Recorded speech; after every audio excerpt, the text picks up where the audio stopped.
guys, Ben Hart here, and we're talking about playing over a D chord, and we're going to assume that you're making it dominant sounding, so adding the flat 7. So adding that C into there, and I'm thinking about it in the key of A, so it could be 4 chords, so there's some aggression to it. So here's the shapes I'm kind of thinking about that I'm playing over. I'm thinking about like this little D7 chord, so 5th fret on the A string, 4th fret, which is the 3rd of the chord, on the D string. Here's the dominant 7 on the G string, which is the 5th fret. So, all right. I'm also thinking about this kind of power chord thing that I'm playing. So I'm thinking here, but then I'm thinking about either this power chord or this this A, really kind of like a barred A, and then like B7, like if we were thinking all across the neck. So I'm thinking about parts of that in this bar A.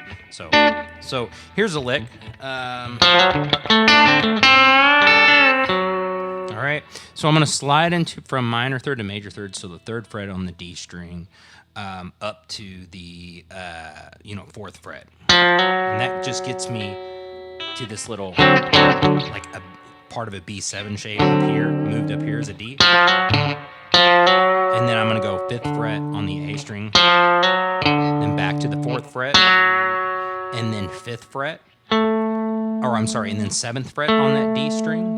And then right there, I kind of just bar my pinky back and play 5th fret on the G string. And then when I hit that 7th fret there on the G string, I pull off to the 5th fret.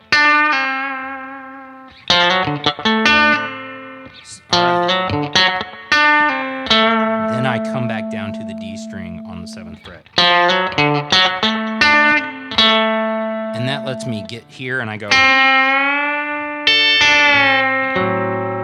All right. So I'm going from the flat 7 to the 1 of the chord. So I'm going from C to D here. So 5th on the G string, 5th fret, and we bend up like we're headed to the 7th fret, but we're going to just bend it up. And then, since I'm thinking about that B7 kind of shape right there, I'm going to jump all the way over to this part of the chord, the 5th fret, and I know that note is in there. While that's held up, so it's like doing that. Pluck that up, hit the pick again, and let it back down. And then we're going to add the 3rd back in there. And it makes that little tritone dominant 7 thing. You're right there on the 4th fret of the D string and the 5th fret.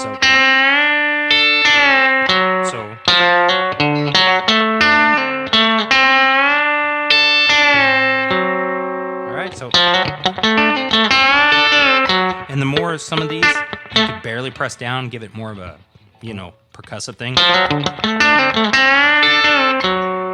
And then you're right there in the key of A to slide this up a half step, and then you got this, and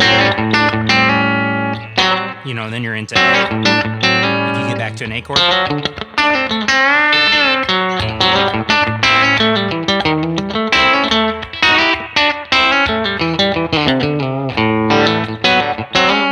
D. See what happens when you don't do it on tune? And then you're right there. All right, and then you can move that around. So if you were to do that over E, move it up a full step, like that. And then you could slide that down to your A.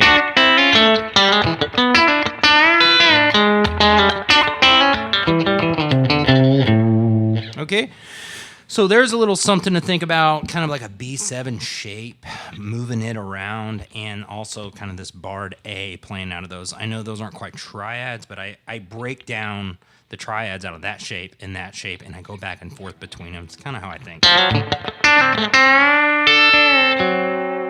All right.